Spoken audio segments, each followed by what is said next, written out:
Your child can't afford college if they have no goal.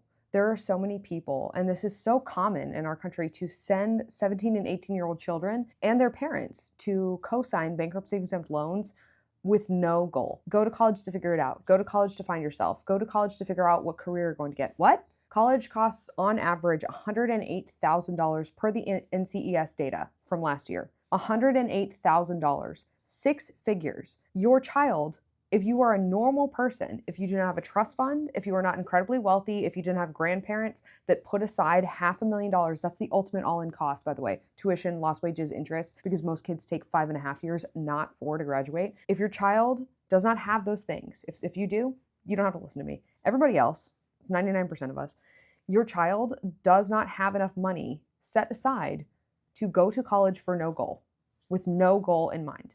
And they also don't have enough money set aside to go to college with a goal of a career that is not going to meet their basic needs. How much money do they need to do the things they want in life? There's no rules about how little or how much they need to earn. What do they need to do what they want? Because some kids want a smaller life and some kids want a bigger life.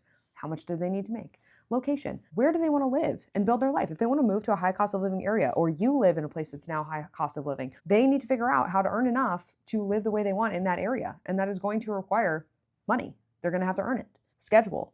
Some kids have different needs, physical needs.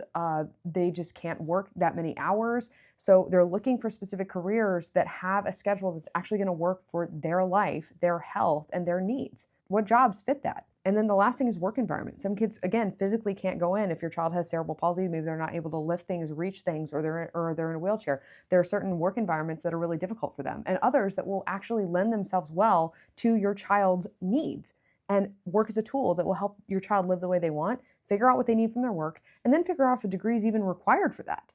And then if they need to go, what's the most efficient way to go? But what you're going to find is that very few jobs actually require college degrees. Only 7.7% of all the jobs in our whole country legally require degrees. There's very little chance that they need to do it. There are other ways: licenses, certifications, specific skills, portfolio, and then entry-level work that progresses up into a career, all of which is lower risk than spending $108,000 of bankruptcy-exempt debt for a 17 and 18-year-old child to figure out what they're going to do. They need a goal, they need a plan in order to get there, and you can help them figure that out. You have to have these conversations. It is so important. It can save them years and money, and it can save you a ton of money as well. It can also save you putting off retirement, liquidating 401ks, or taking out HELOCs on your house to pay for degrees that have no goal. Be careful.